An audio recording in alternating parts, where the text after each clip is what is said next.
الله الرحمن الرحيم. أستغفر الله العظيم، أستغفر الله العظيم، أستغفر الله العظيم الذي لا إله إلا هو الحي القيوم وأتوب إليه، ولا حول ولا قوة إلا بالله العلي العظيم. الفاتحة إلى حضرة النبي المصطفى رسول الله سيدنا محمد بن عبد الله صلى الله عليه وسلم، على آله وأصحابه وقرابته وأزواجه وذريته وأهل بيته وأتباعه من العلماء العاملين ليوم الدين، ثم لأرواح والدينا من آبائنا أمهاتنا وجميع أهلنا مشايخنا ومعلمين ولمن لهم حق علينا، ولجميع المسلمين والمسلمات والمؤمنين والمؤمنات الأحياء منهم والأموات، خصوصا لأموات من لزائر ولذاكر، بأن الله يتغشهم بالرحمة والمغفرة ويعيد علينا وعلى ذريتنا أجمعين ليوم الدين من بركتهم أسرارهم وأنوارهم علومهم وكرامتهم في الدين والدنيا والآخرة، أن الله يرزقنا حسن الخاتمة بقول لا إله إلا الله محمد رسول الله، بتلك النيات ولكل نية صالحة، وعلى كما نوى به سلف صالح بجاه النبي جاه آل النبي، بركة أسرار سورة الفاتحة. الشيطان الرجيم. بسم الله الرحمن الرحيم. الحمد لله رب العالمين الرحمن الرحيم مالك يوم الدين، إياك نعبد وإياك نستعين، اهدنا الصراط المستقيم صراط الذين أنعمت عليهم غير المغضوب عليهم ولا الضالين، آمين. بسم الله الرحمن الرحيم. رب اشرح لي صدري ويسر لي أمري واحلل عقدة من لساني يفقه قولي، بجاه المصطفى والصحب والآل، فأقول لكم جميعا السلام عليكم ورحمة الله وبركاته.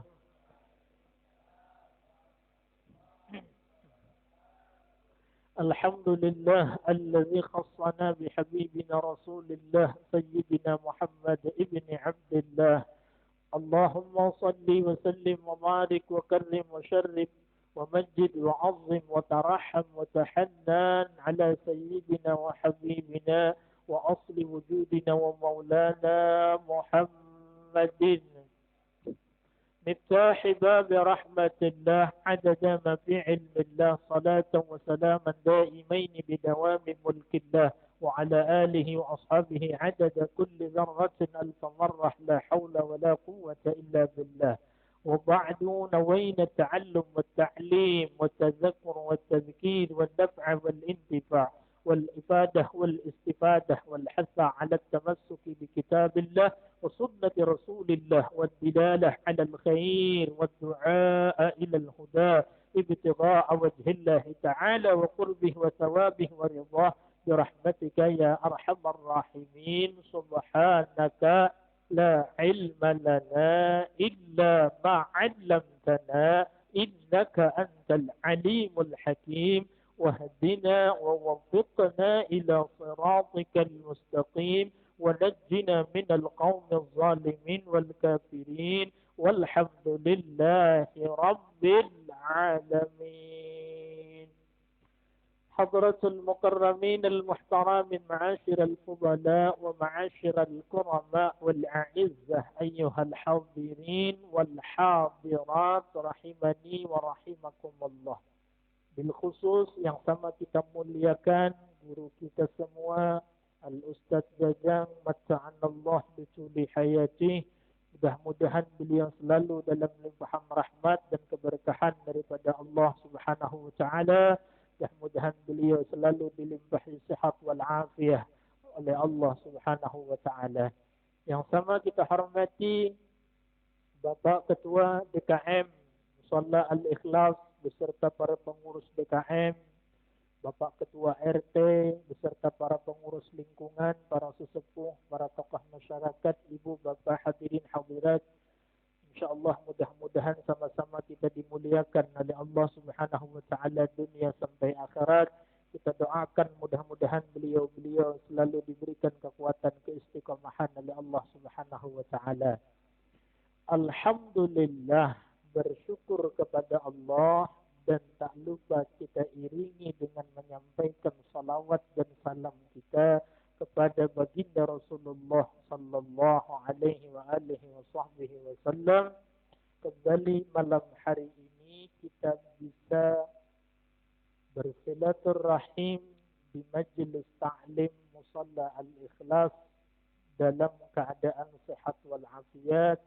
Semoga Allah menerima sebagai ibadah kita nanti di hadapan Allah, dan semoga Allah jadikan bekal nanti kita menghadap kepada Allah, dan semoga Allah limpah karuniakan kepada kita ilmu yang manfaat dan barakah dunia wal akhirat, dan semoga Allah kumpulkan kita di akhirat dengan para ulama, para salihin, para syuhada, dan bersama baginda Nabi kita Muhammad sallallahu alaihi wa alihi wasallam. Amin ya rabbal.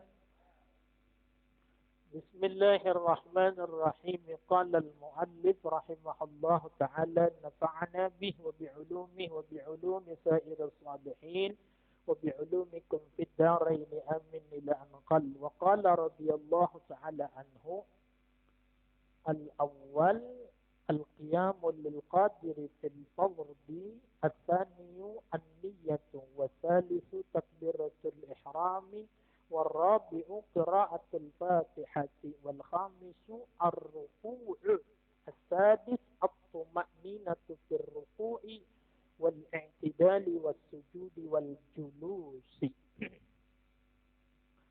Sebelum kita membahas tentang masalah fikih yang berkaitan dengan rukun-rukun salat, kita lanjutkan sebelum melanjutkan bahasan rukun-rukun salat, sekedar mengingatkan saja bahwa saat ini kita sudah memasuki bulan Dzulhijjah. Kalau orang Jawa nyebutnya apa? Yang kecil apa? Enggak ada. Kalau Syawal apa nyebutnya? Syawal sama. Zulqa'dah? Hafid. Ya karep mulai ya. Bingung saya jadinya kemudian. Ya. Kalau Zulhijjah nyebutnya besar gitu. Jadi kalau hari raya Idul Adha, hari raya besar. Idul Fitri hari raya kecil. Gitu. Ini jangan ngarang loh ya. Ini nanti baru kali ini Ustadz bisa dibohongi nih kan. Ya, kita sudah memasuki bulan Dzulhijjah. Malam keberapa sekarang? Loh. Malam berapa? 5. Ya, malam ini malam kelima. Atau bahasa agamanya, saat ini kita sedang berada di 10 hari pertama bulan Dzulhijjah. Dalam bahasa agama disebutnya Ashrul Awail min Syahri Dzulhijjah. 10 hari pertama bulan Dzulhijjah. Dan ini istimewa. Bukan waktu yang biasa sama seperti waktu-waktu yang lain. Ya, jangan sampai salah memperlakukan. Kita karena masuk bulan Dzulhijjah selalu saja yang dipikirkannya tentang atau masalah ibadah masih bagus. Masuk Dzulhijjah mikirin kurban. Yang saya nggak habis pikir itu begitu masuk Dzulhijjah udah siap bikin tusuk sate lah. Ya kan? Udah beli arang siap. Jadi hari raya Idul Kurban itu ramenya bukan kurbannya, tusuk satenya sama arangnya. Padahal belum tentu dapat loh dagingnya. Ya kan? Jangan sampai kita sibuk mikirin Idul Adha-nya lupa 10 hari pertama bulan Dzulhijjah. Di dalam hadis Nabi sallallahu alaihi wasallam bersabda, kata beliau, kullu hasanatin bi asyri amsalha ila 700 dhifin. Setiap amal kebaikan itu 1 dibalas 10 sampai 1 dibalas 700. Jadi setiap orang beriman melakukan ketaatan ibadah kepada Allah, 1 ketaatan dibalas bisa 10 sampai 700. Nah, yang 700 itu kata para ulama, di antaranya adalah amalan ibadah yang dilakukan 10 hari pertama bulan Dzulhijjah. Jadi sekarang ini bukan 1 dibalas 10. Sekarang ini kalau ibadah 1 dibalas 700. Jadi kalau beribadah di hari sekarang ini, misalnya tinggal 5 hari lagi dah. Tinggal 5 hari lagi. Misalnya ibadah, melakukan macam-macam bentuknya ibadah. Ada yang puasa sunnah, ada yang sedekah, ada yang baca Quran, ada yang macam-macam pokoknya ibadah. Maka sama dengan melakukannya di bulan lain adalah 70 kali. Kenapa 70 kali? Karena di bulan lain, di hari lain, di waktu lain, 1 dibalas 10. Sekarang 1 dibalas, berarti berapa kali lipat naiknya? 70 kah? Berarti sekali hadir majelis taklim di 10 hari pertama bulan Dzulhijjah sama dengan 70 kali hadir majelis taklim di waktu-waktu yang lain. Hitung coba, 70 kali majelis taklim berapa tahun coba? Hah? Tahun ada berapa itu? Kalau mbak taklimnya seminggu sekali, setahun nyampe nggak 70? 4 kali 12. 46. Anggap aja 2 berarti 1 kali majelis taklim malam ini itu baru sama ganjarannya, balasannya sama, balasannya dengan 2 tahun majelis taklim di waktu yang lain. Kalau gitu Pak Ustadz, saya ntar 2 tahun libur aja udah. Kan saya udah punya tabungan 2 tahun. Karep mulai ya kalau merasa begitu pintarnya, ya kan. Artinya nilai. Artinya bukan berarti 2 tahun udah hadir. Bukan, tetap. Ini kemudian bicara masalah nilai. Jadi ini waktu-waktu istimewa. Jangan sia-siakan. Salat berjamaah, ayo sekarang ramaikan lagi. Kalau bahasanya maaf ya, ini nggak ada dalam kitab, nggak ada. Mungkin kalau Idul Fitri sebelumnya ada Ramadan, maka Idul Adha sebelumnya ada 10 hari pertama bulan Dzulhijjah. Jadi sebelum Idul Fitri Ramadan dulu selesaikan, sebelum Idul Adha 10 hari pertama bulan Dzulhijjah dulu diisi. Datang berjamaah, salat Isya subuh berjamaah 70 kali baru sama kalau kemudian berjamaah di bulan lain. Nanti habis Idul Adha selesai datang salat subuh 70 kali datang salat subuh baru sama nilainya dengan datang salat subuh di waktu-waktu seperti saat ini. Jadi salah kita kemudian kalau mengabaikan waktu-waktu yang istimewa. Ini waktu yang istimewa. Ya. Sekedar mengingatkan bahwa kita ini sedang berada di saat-saat mulia. Jangan hanya sibuk mikirin sapi sama kambing. Masih bagus, sapi sama kambing. Tapi ingat ini, jangan sampai lewat 10 hari pertama bulan Dzulhijjah. Ya. Sampai di hadis lain dari riwayatkan oleh Al-Imam Al-Bukhari di dalam sahihnya dari sahabat Sayyidina Abdullah bin Umar radhiyallahu taala anhuma, anna Nabi sallallahu alaihi wasallam qala, kata Abdullah bin Umar, Nabi pernah bersabda, "Ma min ayyamin al-'amalu salihu fiha ahabbu ila Allah ta'ala min hadhihi al-ayyam."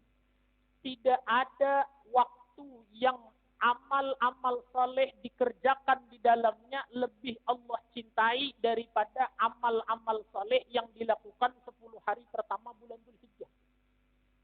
Walaupun nilainya sama 70 kali dengan di waktu lain, tapi masalah Allah senang. Allah lebih senang kalau kita ibadah di 10 hari pertama bulan Dzulhijjah, maka amalan itu Allah lebih cintai daripada amalan-amalan dilakukan di waktu-waktu yang lain.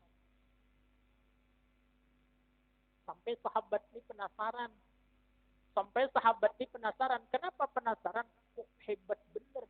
Kayak apa hebatnya sampai Allah mencintai ibadah di 10 hari pertama bulan Dzulhijjah ini daripada dilakukan di waktu lain. Ditanya oleh sahabat, "Qila walal jihad fi sabilillah?"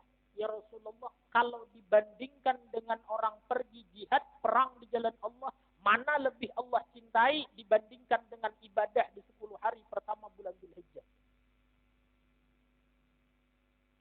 Kalau otak kita pasti sama. Kemudian jihad fisabilillah itu kan urusannya perang. Dengan cuma dengan ibadah, misalnya sholat sunnah, puasa di 10 hari pertama bulan. Apa jawaban Nabi? Walal jihad fi sabilillah, sekalipun dibandingkan dengan pergi perang di jalan Allah, masih Allah senang amalan ibadah di 10 hari pertama bulan Dzulhijjah.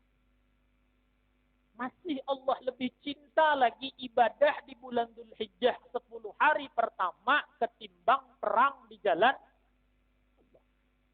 Coba kalau kita misalnya di kita sini, perang ada nggak? Nggak ada kan? Kalau ada mau nggak kira-kira? Nah, belum tentu kan? Makanya Allah paham model-model kayak kita ini disuruh perang. Ini ya. Ngomong teriak kencang, suruh perang aja kemudian. Nah, belakangan dulu lah, yang muda-muda dulu kan. Tapi Allah masih kasih jalan kemudian. Kalau mau amalan ada yang lebih Allah cintai dari jihad perang fisabilillah. Apa itu? Ibadah di 10 hari pertama Dzulhijjah.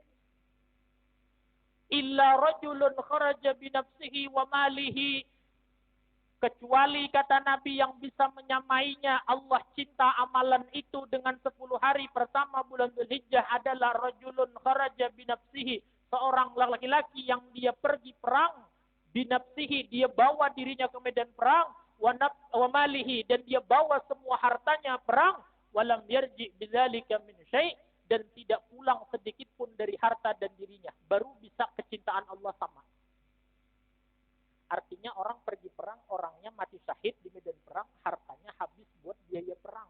Pulang nggak ada bawa apa-apa lagi, orang yang nggak pulang hartanya habis. Baru Allah sama cintanya dengan orang yang kemudian saat ibadah di 10 hari pertama bulan. Coba bayangkan. Kayak kita ini disuruh perang, mau nggak? Bawa harta, habis itu mati, harta habis. Apalagi ya kan? Tapi Allah ada ngasih kita keistimewaan sebagai umatnya Nabi Muhammad sallallahu alaihi wasallam. Kata Allah, ibadah aja dah di bulan 10 hari pertama bulan Dzulhijjah. Toh di Indonesia nggak ada perang. Ada amalan yang lebih Allah cintai karena di sini nggak ada perang. Apa itu? Ayo 10 hari pertama Dzulhijjah ini makmurkan lagi musholanya, buka lagi Al-Qur'annya, puasa sunnahnya, kemudian salat sunnahnya, baca Qur'annya dan lain sebagainya. Kenapa? Itu Allah cinta dengan amalan di 10 hari pertama bulan Dzulhijjah. Sayangnya orang banyak yang tidak tempe. Banyak yang enggak tahu apa tempe. Banyak yang enggak tahu, akhirnya dianggapnya biasa. Dianggapnya biasa. Kayak waktu-waktu yang lain, padahal enggak. Allah istimewakan, Allah muliakan, Allah khususkan, sampai Allah katakan amalan yang dilakukan di dalamnya lebih Allah senang daripada orang yang pergi perang di jalan Allah Subhanahu wa ta'ala. Ayo yang nuntut ilmunya rajin, ayo yang sudah ke majelis taklimnya rajin, mumpung masih ada 5 hari lagi, sama-sama kita semangati diri kita. Lakukan ibadah yang kita mampu dan kita senang. Yang senang puasa, yuk puasa. Yang senang sedekah, kudu duitnya banyak. Kemudian ya, yang senang baca Quran, ya baca Quran. Kasarannya yang penting ada ikutlah absen di 10 hari pertama Dzulhijjah nih. Jangan sampai nggak ada sama sekali. Nanti Idul Adha baru absen, dah lewat. Ya, mudah-mudahan taufik hidayah Allah Subhanahu wa taala selalu beserta kita sehingga kita jangan menyia-nyiakan 10 hari pertama bulan Dzulhijjah ini. Diingat-ingat 10 hari itu pendek, singkat sekali. Enggak tahu nanti Idul Adha. Emang tanggal berapa Idul Adha ini? Pak, DKM. Idul Adha tanggal berapa? Tanggal? perasaan 10 Zulhijjah deh. Tanggal 31. Berubah berarti ya? Pak DKM Idul Adha tanggal berapa?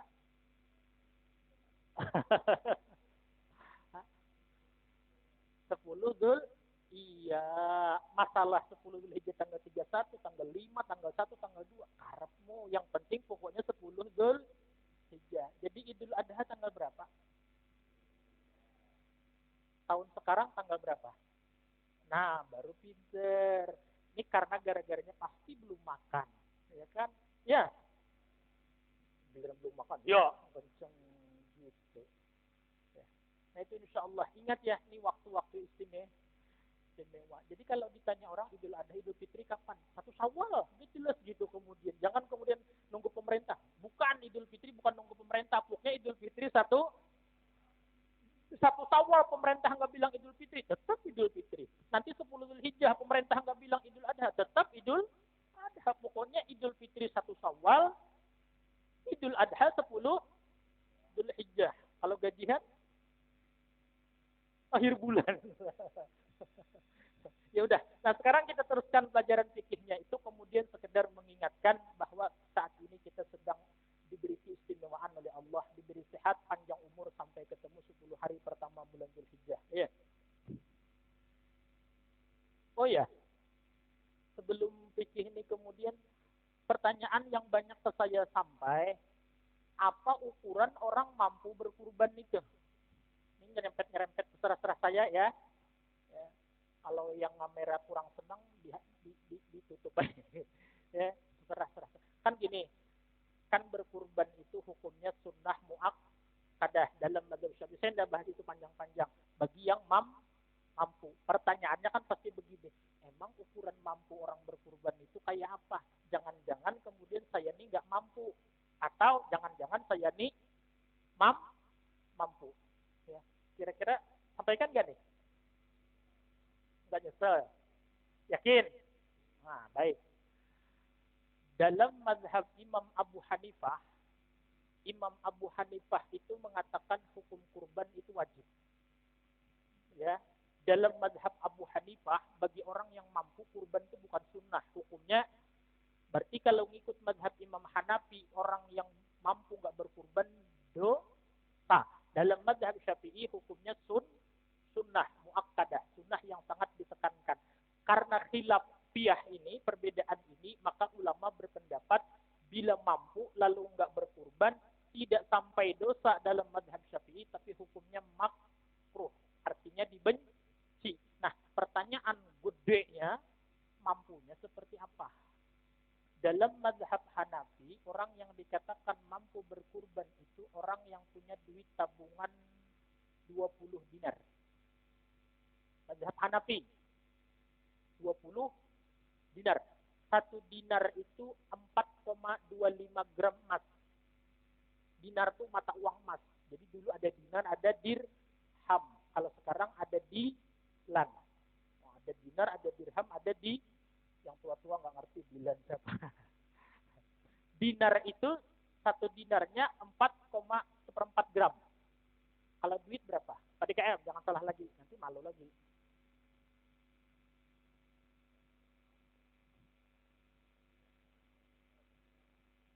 500. Ya ini masalahnya kalau nanya emas ke tukang cilok nih begini jawabannya. Berapa? Ya anggap aja sudah, bukan anggap, kita ambilnya biar mudah ngitungnya. Satunya 2 juta, bukan 1 gram, maksudnya 4/4 gram itu 2 juta misalnya aja. Misal aja. Nanti hitung aja sendiri di rumah. Masa saya nanyain emas ya. Hitung aja, anggap aja 2 juta, ya lebih kurang lah kemudian. Berarti kalau 20 dinar berapa juta tuh? Hitung duit aja lama, apalagi 80 juta. Berarti kalau menurut mazhab Imam Abu Hanifah, orang tuh baru dikatakan mampu berkurban kalau dia punya tabungan 80 juta. Kira-kira mampu enggak? Boro-boro. Nggak punya duit. Sama berarti. 80 juta. Berarti kalau menurut mazhab Imam Abu Hanifah, kita nggak mampu. belum belum mampu. Artinya kemudian tidak sunnah berkurban. Tapi menurut mazhab Abu Hanifah, kalau sebagian menurut pendapat mazhab Malikiyah, ulama Maliki, lebih gede lagi 30 dinar. Berarti kali 2 60. Kalau tadi 40 kan? Nah, gede lagi. Nah, sekarang kita bicara mazhab Syafi'i. Yang kita adalah mazhabnya Syafi'i. Kalau menurut mazhab Imam Syafi'i, orang itu sudah dikatakan mampu berkurban kalau dia punya lebih untuk nafkah dirinya dan orang-orang yang dalam tanggungannya tanggal 10 Zulhijjah, 11 Zulhijjah, 12 Zulhijjah, 13 Zulhijjah, berarti berapa hari? 4 hari. Ada lebihan duitnya, cukup beli kambing, maka sudah dianggap mampu. Tak ditakut tanya itu apa? 1 hari berapa? Apakah makan apa segala macam, makan yang minum apa seberapa? 100.000. Anggap aja 100. PDKM anak berapa? Istri baru satu. PDKM anak 3, istri baru 1. Ya kita doakan saja. Ya, mudah-mudahan anaknya nambah. Kalau istrinya saya yakin pulang nggak berani. Ada istri nggak PDKM? Oh, itu bahayanya ngaji kalau ada istri itu. Anggap aja 100.000 ya kan? Cukup nggak PDKM? Gitu, sehari. Cukup. Berarti 10, 11, 12, 13. Berarti berapa hari? Berapa ratus? Anggap aja 5 ya sama perintilan-perintilannya lah. Sama macam-macam. Anggap anak jajan lain sebagainya. Berarti 500.000 selama 4 hari. Lalu ada lebihan duit kemudian bisa beli kambing. Maka sudah dikatakan mampu berkurban. Berarti kalau orang punya duit 5 juta, mampu nggak berkurban? Menurut mazhab Syafi'i. Kalau dia tidak berkurban, makruh. Nggak sampai dosa, tapi cuman ancamannya begini loh. Man kana lahu sa'ah walam yudhi fala yaqrabanna musallana. Kalau orang diberi kelapangan rezeki, mampu dia berkurban, lalu dia enggan untuk berkurban, kata Nabi, fala yaqrabanna musallana. Jangan dekat-dekat musalla kami. Saya ngomong gini kepada DKM, gak usah datang lagi lah ke rumah saya. Berarti apa artinya? Marah.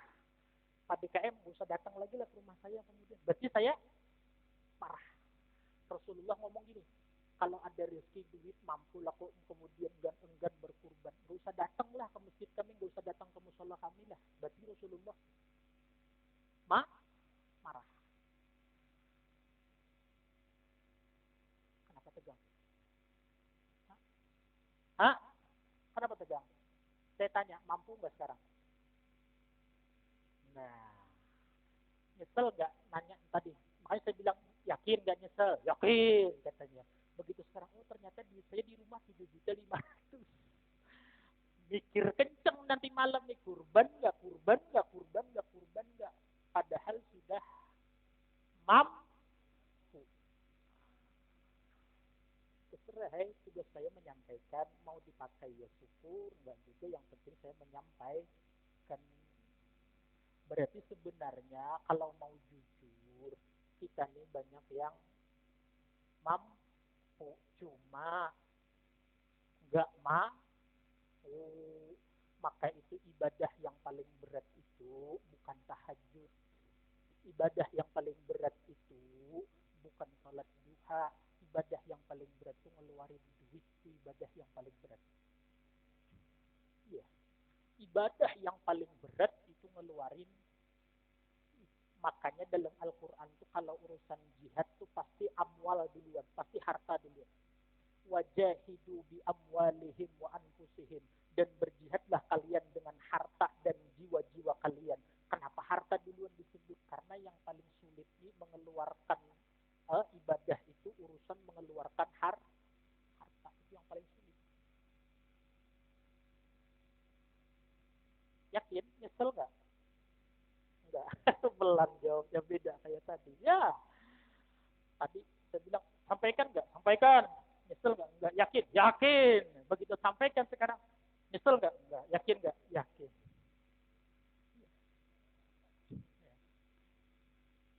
Bisa nambah kurban tahun ini pada KM, insya Allah. Ingat realiti pada KM. Paham? Ya udah kalau paham sampai situ ya sudah, nggak usah diulang-ulang kemudian ya. Makanya sebenarnya kalau kita mau jujur, nggak ada orang berebut daging kurban tuh nggak ada. Kenapa? Sebenarnya banyak yang mampu. Ya Allah. Ingat ya, kalau ATM di tempat istri ambil, cek dulu di ATM berapa. Kali lupa ya. Bu ya, Bu,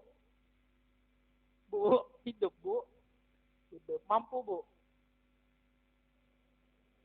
Ketawa doang dia jawabnya. Ya. Allahu Akbar.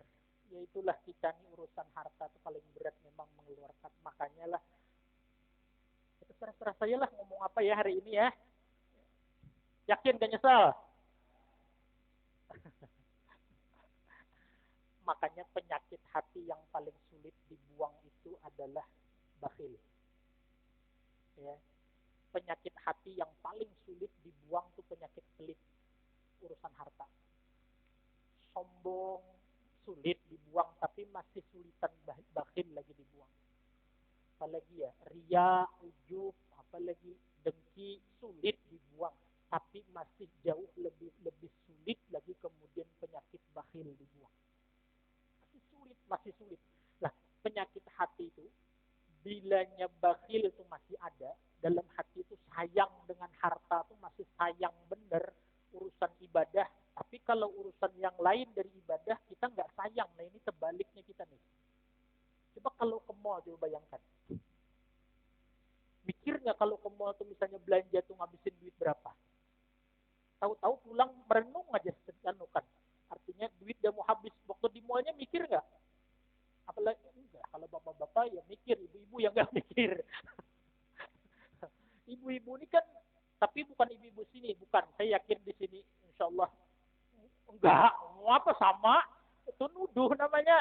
Ya Allah, pasti istrinya nggak ikut ngaji. Kalau belanja tuh kemudian di rumah rencananya cuma beli panci sama sabun. Sampai sana lemari-lemarinya dibelinya sama dia. Ya. Itu ibu, ibu, ibu, ibu, ibu. Duitnya duit. Wah. Tapi kalau urusan ibadah mikirnya setengah mati kita urusan duit. Setengah mati mikirnya urusan duit itu. Nah, menandakan bahwa di hati itu masih ada penyakit yang namanya bakhil. Kalau bakhil itu masih ada di dalam hati, masih kalau urusan ibadah mikir panjang lagi mengeluarkan harta itu, berarti penyakit hati yang lain masih banyak lagi. Karena tidak akan keluar penyakit bakhil kecuali habis dulu penyakit yang lain keluar, baru bakhil ini keluar. Nggak akan keluar sombong, nggak akan keluar bakhil kecuali sombong dulu keluar, habis dulu.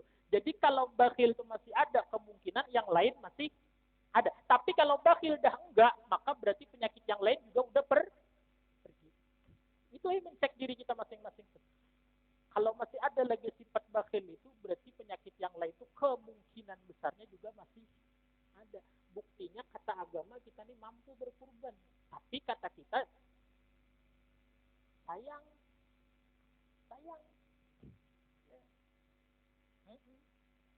Sayang kemudian. Ya Allah. Nah itulah kemudian urusan duit kemudian.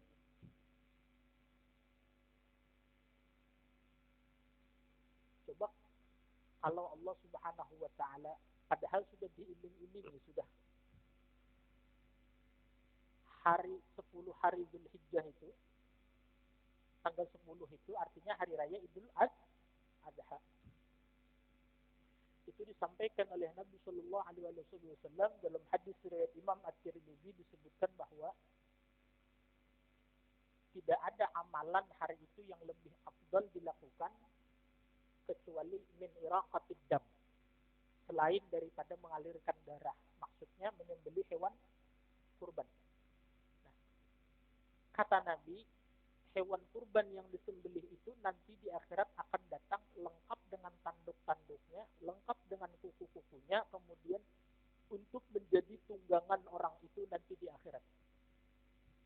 Ya, untuk menjadi tunggangan orang itu nanti di akhirat. Misalnya contoh begini. Ada orang hari raya Idul Kurban itu nanti dia bagi-bagi duit. Sampai banyaknya duitnya dia bagi-bagi 200 juta misalnya. Dia bagi-bagi sembako nih 200 juta. Pak DKM hari itu motong kambing, kurban. Harga kambing berapa sekarang? 2,5. 3 juta. Ada orang kemudian hari itu, hari raya Idul Adha itu bagi-bagi sembako sampai habis duit 200 juta dia. Sama Pak DKM yang motong kambing berkurban. Mana yang lebih baik hari itu? Hari itu lebih baik kemudian orang yang berkurban. Karena Nabi mengatakan amalan yang paling afdal hari raya Idul Adha itu adalah mengalirkan darah. Maksudnya menyembelih hewan kurban.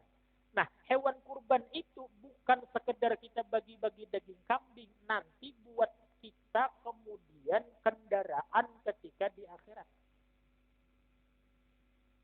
Bisa kemudian kendaraan itu nanti menyelamatkan kita dari alam kubur, membawa dari bangkit di kubur membawa ke padang mahsyar.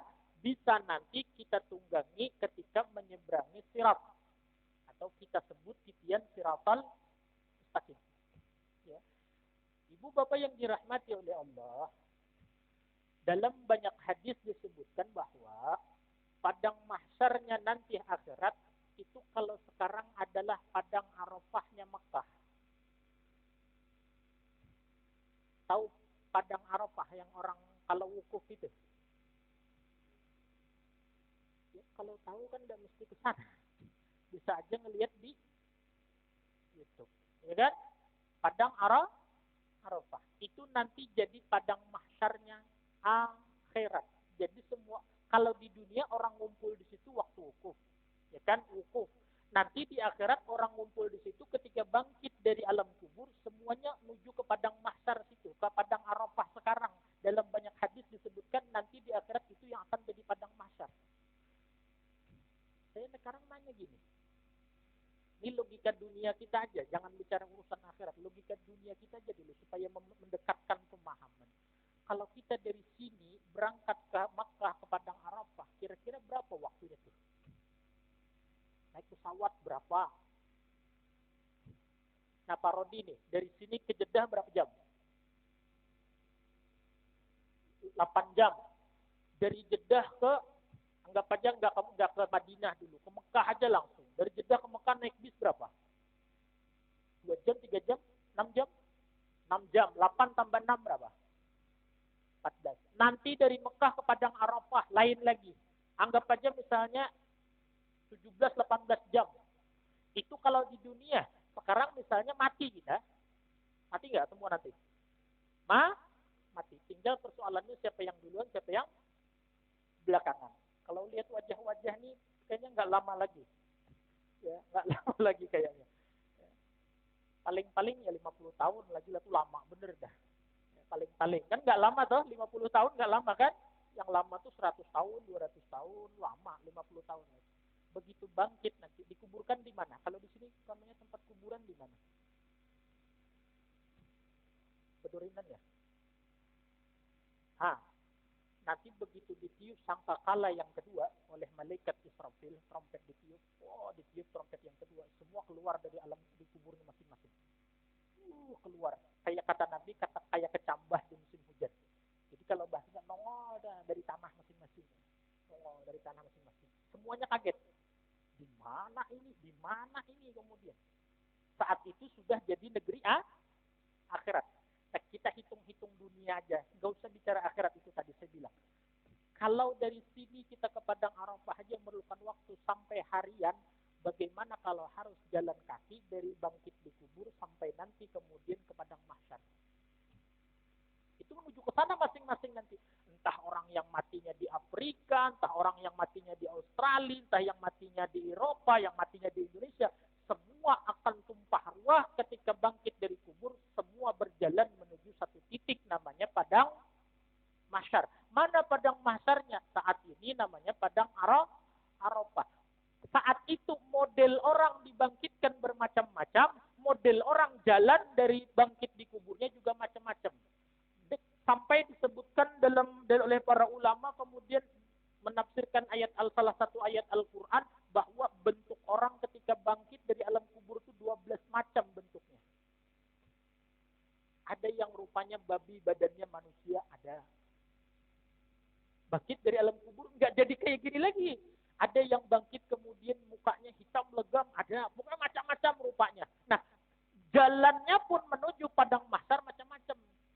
Ada yang jalan santai, ada yang mundur, ada yang merangkak, ada yang minta maaf jalan dengan wajahnya berbalik, kaki di atas. Apa bahasa sininya itu? Kepala di bawah, kaki di atas. Oh, kayak gitu jalan. Kalau pocong masih mending deh. Masih bagusan pocong kah? Pocong kan dengan kaki walaupun lompat. Ini dengan kepala. Tapi jangan mikir loh ya. Waktu itu bisa ngeliatin Pak DKM mana. Dia nengokin jalannya kayak apa. Saat itu dikatakan oleh Nabi SAW. Saking orang tuh sibuknya mikirin diri sendiri. Gak kepikiran lagi nengok orang di sebelah saya ini kayak apa jalannya, kayak apa rupanya. Orang di sebelah saya ini siapa, gak mikir lagi. Pokoknya hari itu benar-benar nafsi-nafsi sudah. Pokoknya saya mikirin diri saya sendiri aja udah.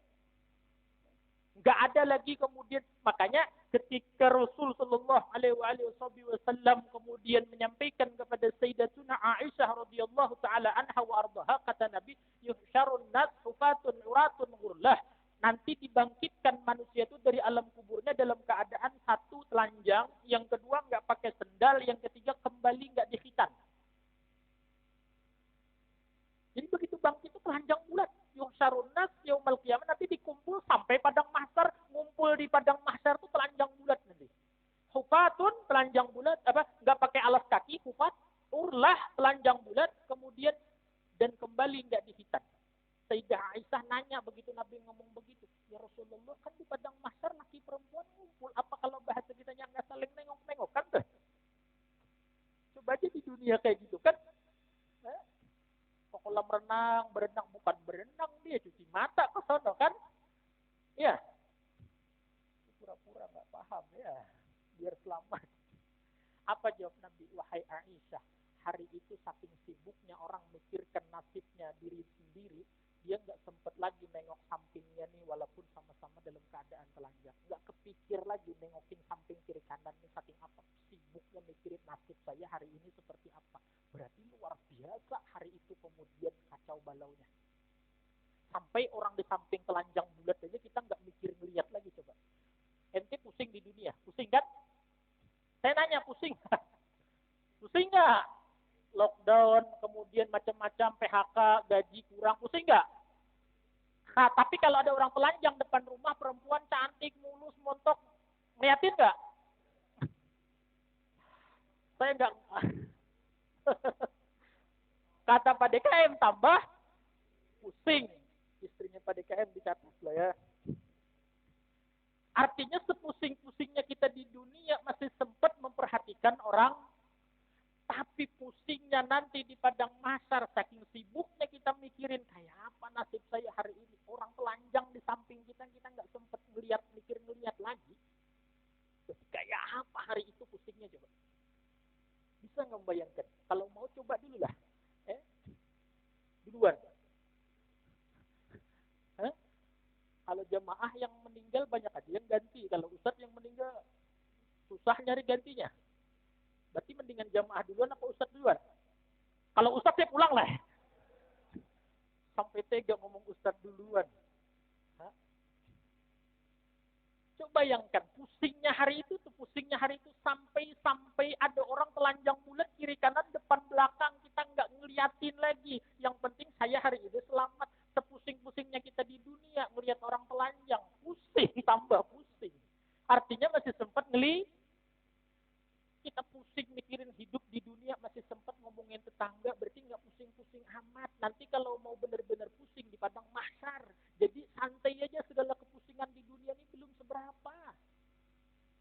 bahasa Portugisnya kecil, bro.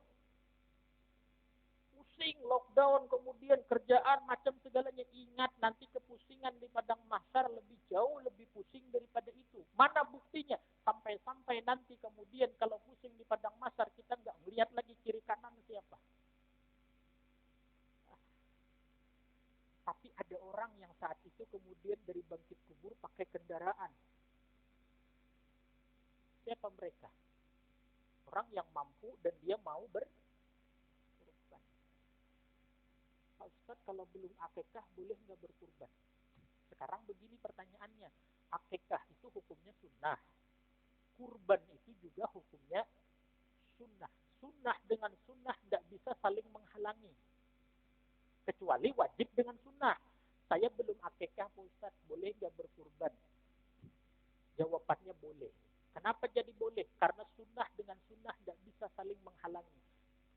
Misalnya contoh, Bapak nggak sholat qobliyah subuh. Sholat subuhnya tok karena bangun agak kesiangan. Orang dah komat, langsung ke musola sholat subuh. Habis itu mau sholat duha, padahal nggak qobliyah subuh. Boleh nggak? Karena yang Bapak tinggalkan sholat qobliyah itu sunnah. Beda kalau halnya gini, sholat subuh enggak, lalu sholat duha. Boleh nggak? Haram hukumnya. Kecuali setelah mengqadha sholat, karena sholat subuh nah, sunnah dengan sunnah tidak bisa saling menghalangi. Akikah dan kurban tidak bisa saling menghalangi. Belum akikah tidak menjadi halangan untuk berkurban. Itu dulu. Lalu pertanyaan berikutnya muncul. Mana yang lebih afdal? Saya kan belum akikah. Akikah dulu apa kurban dulu? Kalau waktunya pas Idul Adha, yang afdal kurban dulu. Karena waktunya dekat. Nanti begitu Idul Adha selesai, lalu kemudian ada duit lagi. Mana yang lebih afdal? Akikah. Paham tak? Lalu ada lagi kasus begini. Pokoknya kalau ada ilmu aman aja hidup ini. Saya duitnya nggak ada. Ini untung-untungnya ada duit nih. Cuman ini doang nih. Kayaknya kalau ini dipakai buat kurban nggak bisa akikah lagi nih. Nggak bakalan akikah lagi nih. Karena duitnya saya ini tok. Paham dah, saya ini tok. Cuman ada duit segini nih. Saya belum akikah. Tapi ini waktunya mau kurban. Saya mau kurban atau akikah. Kalau saya kurban, berarti saya nanti kemungkinan besarnya nggak akan bisa akikah lagi. Kenapa? Kasarannya harapan duitnya nggak ada lagi sudah. Paham tak maksudnya ini? Maka kata Syekh Ramli dalam kitab Nihayatul Muhtaj, kalau orang kemungkinan besar untuk dapat duit rezeki lagi untuk bisa berakikah setelah berkurban kecil, boleh dia menggabung niat kurban sekaligus akikah. Kata Ibnu Hajar Al-Haytami dalam kitab Tuhfah, saya ulang-ulang selalu, Ibnu Hajar dan Syekh Ramli ini adalah mujtahid di bawah Imam Syafi'i. Imam Syafi'i mujtahid mutlak derajatnya. Mereka ini mujtahidnya. Jadi kalau dalam mazhab Syafi'i, mereka ini berdua berbeda pendapat, mengikuti salah satunya sudah sah. Mau ngikutin Ibnu Hajar silahkan, mau ngikut Syekh Ramli silahkan. Karena mereka ini dua-duanya diakui mujtahid dalam mazhab Syafi'i. Nah, kata Ibnu Hajar, enggak sah kalau kurban digabung niat akikah. Kata Syekh Ramli, sah kurban digabung niat akikah. Lalu tengah-tengahnya bagaimana caranya? Kalau kira-kira kita nanti bakalan ada rezeki lagi, sekarang pas kurban ada rezeki, nanti bayangan duit ada lagi, maka jangan digabung. Kurban dulu, baru nanti begitu ada rezeki lagi, kalau bayangan duitnya nggak kelihatan, paham nggak? Itu kalau nggak kelihatan bayangan duitnya, duit apa itu kemudian? Maka begitu nanti kurban, niat sekalian akikah, boleh.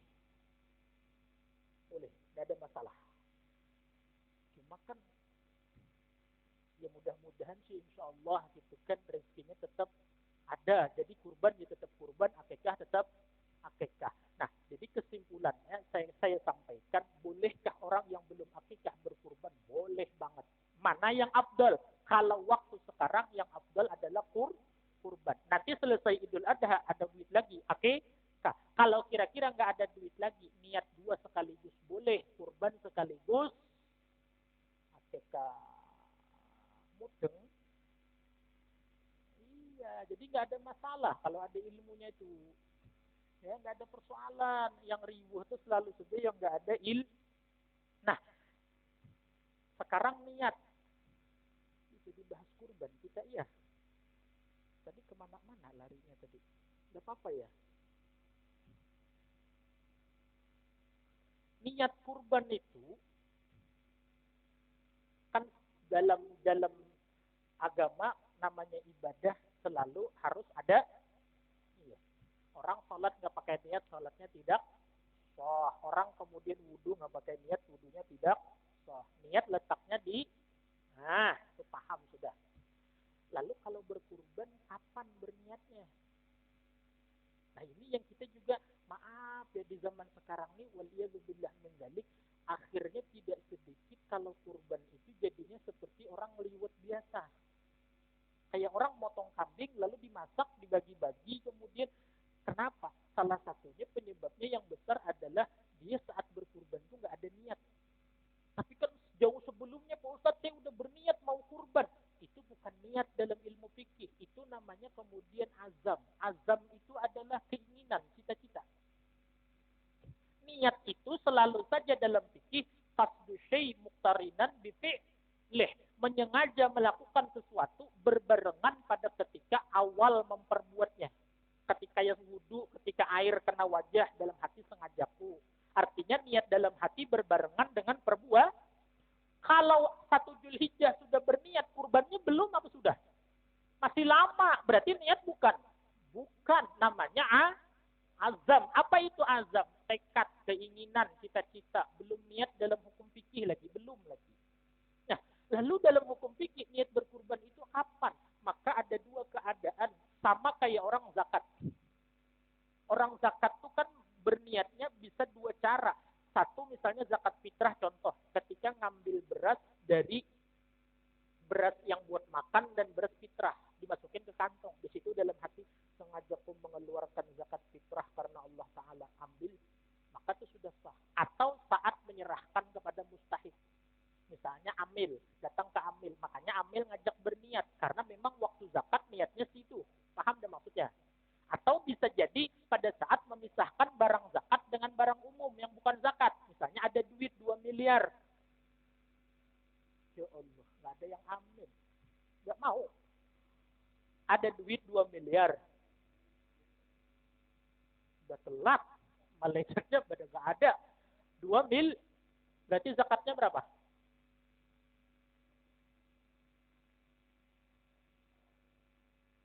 Hmm? 500 juta, banyak bener. Berapa? Nggak usah, nggak jadi 2 miliar lah. Ngitung zakatnya aja nggak bisa. Gimana nanti ininya? Berapa? 2 miliar, satu bukan banyak bener. Kemudian nanti hitung di rumah lah ya. Nah inilah orang-orang yang nggak biasa megang duit nih, kemudian hitung aja susah. Ya. Ini duit 2 miliar, lalu bayar zakat. Maka ketika ngambil duit zakat dari duit 2 miliar itu diambil, maka di situ berniat, itu sah. Nanti ketika nyerahkan ke orang yang berhak menerima, nggak perlu niat lagi. Atau saat ngambil nggak berniat. Saat ngambil nggak berniat. Nggak berniat saat ngambil. Ambil aja, lalu bawa ke mustahik. Begitu sampai ke mustahik, ini zakat saya. Begitu nyerahkan, niat. Sah dua-duanya. Dalam madzhab Syafi'i zakat. Nah sekarang kurban. Kurban itu kapan kita dalam hati sengaja aku berkurban karena Allah Ta'ala. Pernah nggak berniat kayak gitu? Sedangkan kan selalu saja kalau urusan fikih, urusan ibadah harus ada niat. Nah, kapan ketika berkurban, ibadah kurban niatnya? Satu, ketika menyerahkan hewan kurban itu kepada tukang sembelih. Bukan ke panitia loh ya, ke tukang. Makanya zaman Nabi nggak ada panitia kurban. Panitia itu adat saja, bukan dalam, kalau ambil zakat fitrah itu memang aturan agama ada. Kalau panitia kurban nggak ada. Jadi zaman Nabi itu paling misalnya gini, Nabi pernah nyerahin kambing untuk minta dipotongkan ke Sayyidina Ali bin Abi Thalib karamallahu ta'ala wajhah. Artinya misalnya Pak DKM, saya Pak Ustaz tolong potongin kambing sama Ustaz Jajang. Pak Ustaz tolong potongin kambing kurban saya. Maka ketika Pak DKM menyerahkan ke Ustaz Jajang sebagai tukang potong, maka di situ Pak DKM sengaja berkurban karena Allah Ta'ala. Berniat sudah. panitia belum. Sekarang di kita rata-rata nyerahkannya ke bahkan kayak apa berniat sengaja aku berkurban tapi duit nggak bisa kan? Maka yang paling mungkin untuk berniat adalah cara kedua. Saat kapan? Saat hewan itu disembelih. Saat hewan itu disembelih, kita hadir, makanya yang berkurban itu sunnah hadir melihat penyembelihan.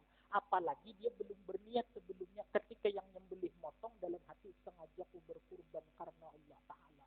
Sah baru kurbannya. Sah kurbannya kemudian. Karena ada niat. Coba bayangkan di mana kita berniatnya kemudian. Orang nyerahkan ke panitia duitnya. Kan belum jadi sapi tuh. Belum jadi kambing, belum jadi sapi. Begitu orang nyembelih kita nggak datang. Kapan berniatnya? Bisa jadi minta maaf. Itu di hadapan Allah tidak dianggap sebagai kurban. Jadi kayak orang ngeliwat biasa. Kenapa? Karena bedanya adat dengan ibadah letaknya adalah niat. Orang mandi nggak ada niat apa-apa. Ibadah nggak? Enggak. Tapi ketika orang mandi, sengaja aku mandi sunnah hari Jumat. Pahala nggak? Kenapa? Padahal mandinya sama. Yang membedakan,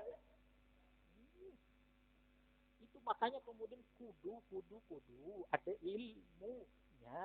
Apapun dilakukan, harus ada ilmunya. Nah itu urusan-urusan yang berkaitan dengan ibadah kurban.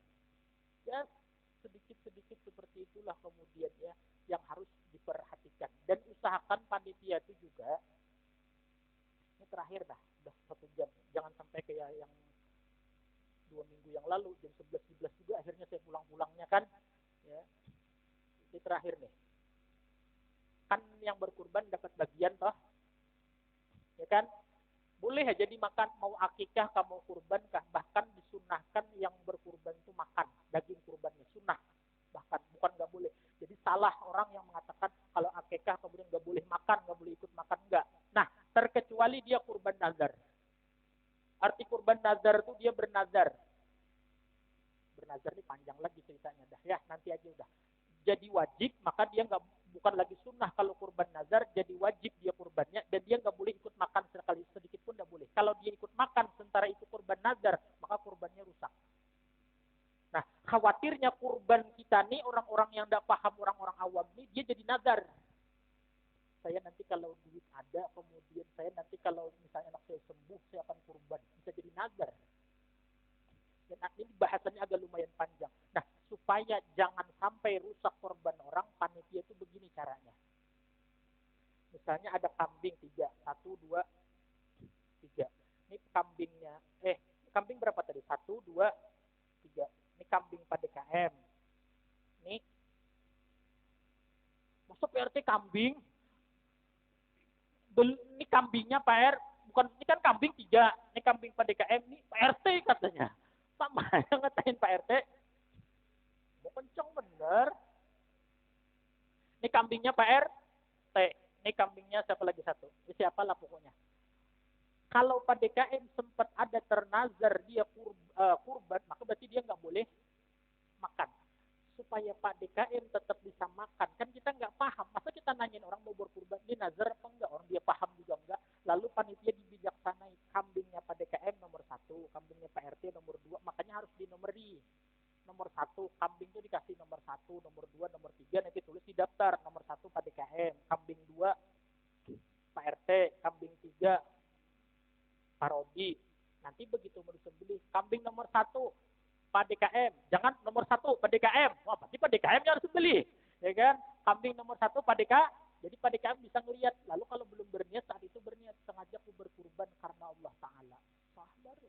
Nomor 2 Pak RT, Pak RT. Nah, lalu membaginya nanti diselang-seling. Kambingnya Pak DKM, jatah makannya kasihkan ke Pak RT. Kambingnya Pak RT kasihkan jatah ke Pak DKM. Jadi walaupun Pak DKM nih hukumnya kurban nazar, dia makan nggak rusak karena yang dia makan kambingnya Pak RT. Atau Pak RT misalnya yang kemudian dia nggak sadar, dia nggak tahu padahal kurbannya jadi kurban nazar, jadi wajib dia nggak boleh makan. Kalau jadi nazar jadi wajib dia makan, rusak kurbannya.